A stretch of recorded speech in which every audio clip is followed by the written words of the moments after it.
Hey everyone, Coach Mike here, and welcome back to another episode of the Language of Leadership. I'm joined today by Ralf Specht, all the way from Frankfurt, Germany. Ralf, how's everything going today? Hey, Mike, it's fine. I'm absolutely pleased to be with you on the show, and I think it's a great idea to run this Language of Leadership podcast for students. Well, thank you, Ralf. How you believe your leadership evolved from those days as a journalist to becoming the CEO of a 1,000+ person business?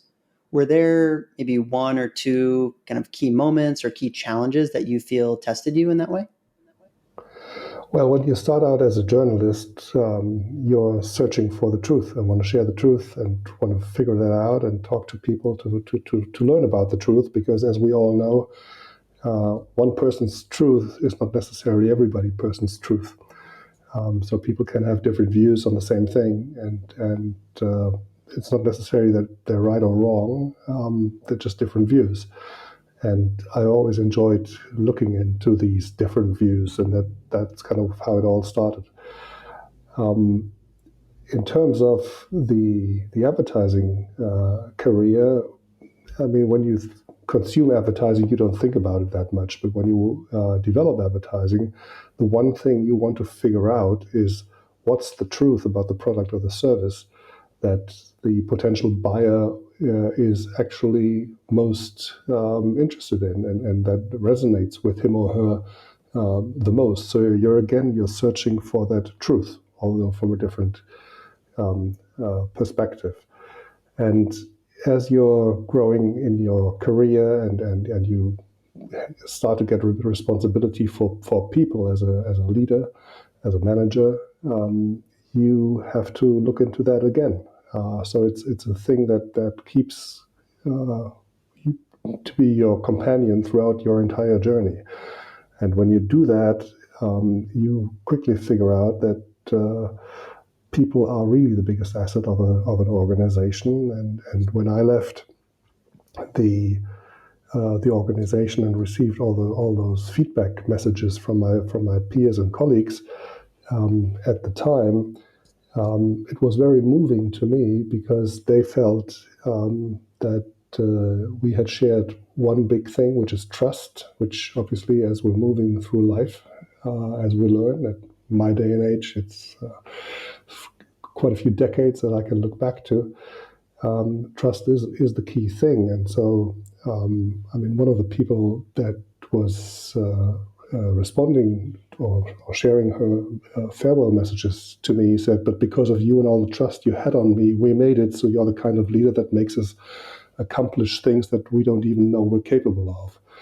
And I think the reason why that happened was I've always been interested in those people. And because I always felt as everybody brings something to the table, and very often people themselves are not necessarily able to define what that something is, but somebody who works with them and watches them doing their thing probably very often easily recognizes what that thing is and sees the potential, because that makes a great leader, I think, seeing the potential of other individuals against a given task, objective, or goal, and bringing them together and making them connect with that task and make it happen. This is a concept I know is very near and dear to your heart. The book is about the soul system and the four key elements: the vision, mission, values, and spirit. Ralf, could you walk us through what is the soul system? How did this idea come to be? And tell us a little bit about those four key elements. Yeah, so um, the idea came to be based on those emails that I received as I stepped down, the one I just read to you. And because they basically made one thing very clear to me, which was clear before, but it's a different thing when you get it in writing from many people pretty much within a few days. Um, as you said, we had built a company from scratch with 1,200 people and 18 offices pretty much all across the world. and 3-digit million revenue and all of that. And many people would have thought this is kind of the legacy. But for me, that never was the legacy. The legacy to me has always been the quality of culture that we had created, and that we have been able to inspire our community with. And that came through in all these emails, and that basically inspired me to write the book. And the thinking here was, okay, so I was lucky to have been part of a group that have been able to build something like this. If you're a leader and you also want to build something like this, how do you do it? And obviously, I've written the book after we've done it, so there wasn't the playbook in the beginning. What we did in the beginning was to take a look back into our previous assignments and basically took note about behaviors that we did not want to see or be associated with in our firm that we had the luxury to create from scratch. And as we defined those, we basically laid the groundwork for a culture that could build soul. Now, when you're running a company or when you're leading parts of a company, you don't have that luxury to start from scratch. There's always something already there. So I thought, what's the best way to help people find their way in getting there? And that's what got me to create this framework, the soul system, which has got 3 layers, which is the shared purpose, the shared understanding, and the shared behaviors. And they all have in common the word shared, which to me is the most critical one, as it means that they are shared by the leadership team and with all stakeholders, especially the employees. And you've been talking about vision, mission, values, and spirit, which is the second ring of that model, the shared understanding. And obviously, vision, mission, values are the 3 usual suspects. Everybody talks about vision, mission, values. Nobody talks about spirit, or let's say, not many talk about spirit. But to me, spirit is a foundational element, because spirit, in my definition, is the intended culture. And leaders in a company can't impose a culture, right? Leaders can create an environment for a culture to emerge. And in order to do that, you need the shared purpose, you need the vision, mission, values, but you also should have spent a bit of time thinking about what kind of culture would you like to see in the place. And this is what spirit means to me, and why it's essential for companies with soul to emerge. A really meaningful section of the book is when you discuss leadership needing to act with integrity. And while many people might pay lip service to this idea, you actually back it up with some really meaningful research, which I found really refreshing as I read it, that employees and customers really value leadership with integrity. Here are the numbers to prove it. Customers want to see the CEO in particular out in front discussing challenging issues. They want to see them discussing societal issues, cultural issues, business issues, processes, etc. What does it mean to really be the leader in the company, the CEO, to demonstrate integrity, or as you say, to walk the walk?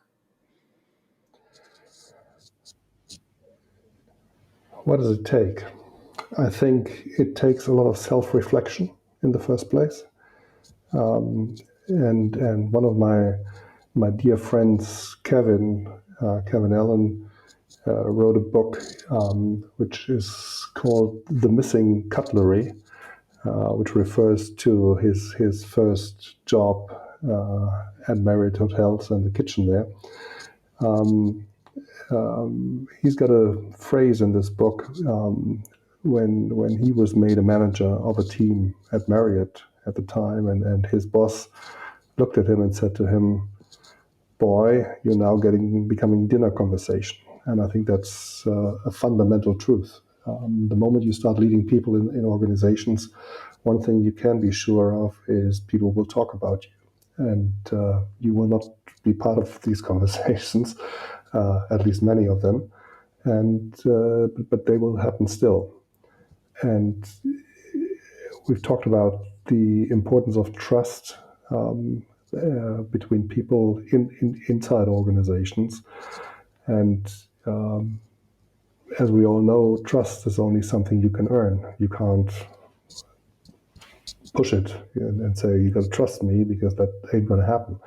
So if you connect these dots and say, well, I have to earn the trust, the only way you can earn trust is by doing the things that you're saying you're doing, so people can get a sense of, well, I can trust this guy, I can rely on him or her. So that is a critical foundation for everything that is about to happen. And when you look into today's world and you read the press or watch the blogs or anything, whenever trust breaks, it usually breaks because somebody has promised something and completely delivered something opposite.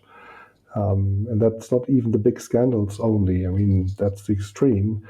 But there's many, many things that happen every day that people, well, like to trust, because I think we all like to trust what somebody else is telling us. But if that something never happens because it's changed the next day or following day or ignored the next week, then you'll never be able to earn that trust. But as a leader, you cannot live and succeed without the trust of your people. You cannot live and succeed without the trust of your customers. So trust is is the essential element, and integrity is one way to make sure that you deserve that trust, and people are happy to share the trust with you. When we break apart that integrity and trust, and I love that we're coming back to this theme, it's so clear that it's so meaningful and important to you, Ralf. When we break apart trust and integrity, we have the promise that's made and then the delivery on that promise. In today's day and age, and especially in the business climate, and perhaps for the government or NGO sector or segments as well, it feels that many leaders, and I know that I've been guilty of this myself, and I'm embarrassed to admit it, have wanted to promise something or have wanted to demonstrate that they are innovative and creative and bold and trailblazing, and said that we're going to accomplish something great, something that goes beyond the scope of what might be expected. Would you say that is something that still can happen, even if you aren't sure that you can follow through on it at this moment in time?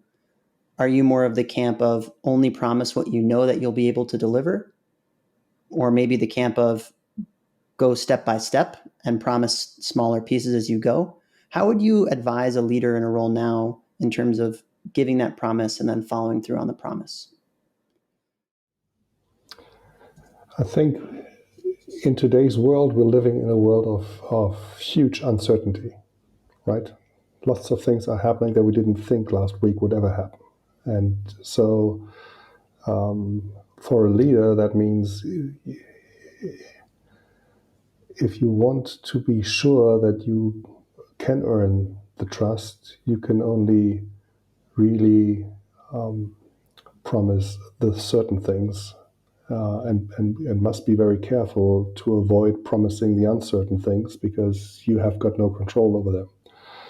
But that doesn't mean that you shouldn't promise anything at all. It just means that you need to think twice about what you can promise. And so in terms of the camps that you mentioned, it's probably the promises by small steps camp that I would be.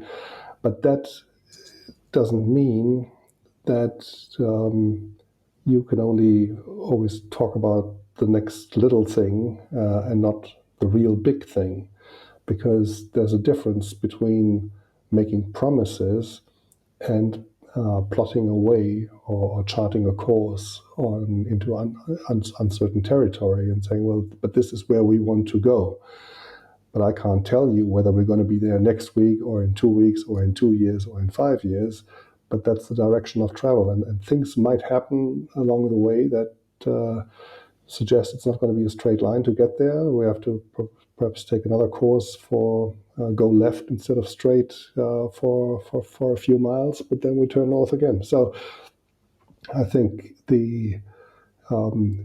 my recommendation would always be when you are clear about the direction of travel, be bold and very clear about it. But when it comes to promising certain things on that journey, be very careful, because only promise what you can really be sure to deliver. Because otherwise, if you promise 3 times and it never worked out, then people will not trust you anymore, and you have an issue. So be careful, be reflective, and I think that's the key thing. As a leader, you need to reflect on what you're doing, why you're doing it, and the impact it has all the time. Because the one thing is for sure, it always has an impact. As you say, we're in this period of incredible uncertainty, at least in a relative basis to the last, we can even probably say 1 or 2 decades of a business operating climate. I know, Ralf, you have children yourself.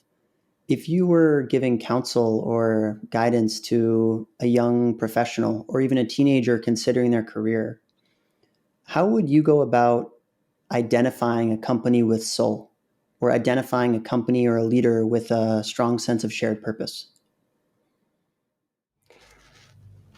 I think today students and people who start their professional career have one big advantage compared to people in my generation, because the ability to learn about the future boss and the future company have never been easier and bigger than they are today. So there's all those job portals that give you an idea about the culture of a place, about what works, what doesn't work, how the company relates to their peers in the same industry, whether they're stronger, better, different, what have you. You even in certain areas have the ability to learn about the leadership and their qualities and whether they're approved or not.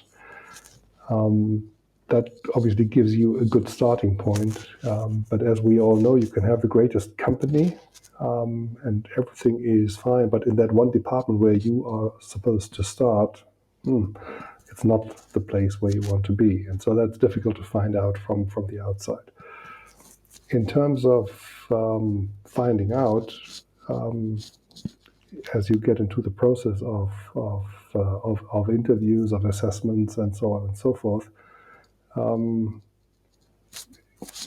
my recommendation is to find a good balance between the right questions without being too inquisitive, because the last thing any leader wants is a 22-year-old who suggests he knows everything so far better than themselves.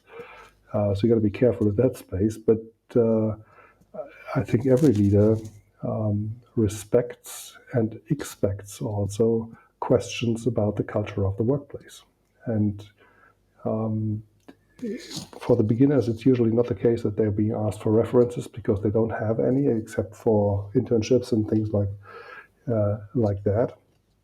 But one question that takes probably the employee interviewer or employer interviewer out of their comfort zone is a bit to ask who the most happy colleagues would be that I would work with in the future. And because many leaders have not thought about the happy employee as a concept, and but the happier employee is usually someone who feels very recognized in their role. They're happy what they're doing. They're successful in what they're doing, and they easily know what made it work for them. So, what are the behaviors inside the firm that resonate with that person, and therefore make it easy for him or her to actually become a happy employee inside the firm. And if you have an interview and ask that question, and your the manager who has the interview with is so surprised that he can't even think of it, that it tells you something. That if he goes like, well, there's Jim and Peter and Mary and Barbara and so on and so forth, well, it seems to be there's a great pool, large pool of people that are happy in their jobs, and they might even allow you to have a conversation with them for you to figure out and when they're interested. And so the company immediately sees that you're interested in the culture and the success. And I think that is a great starting point.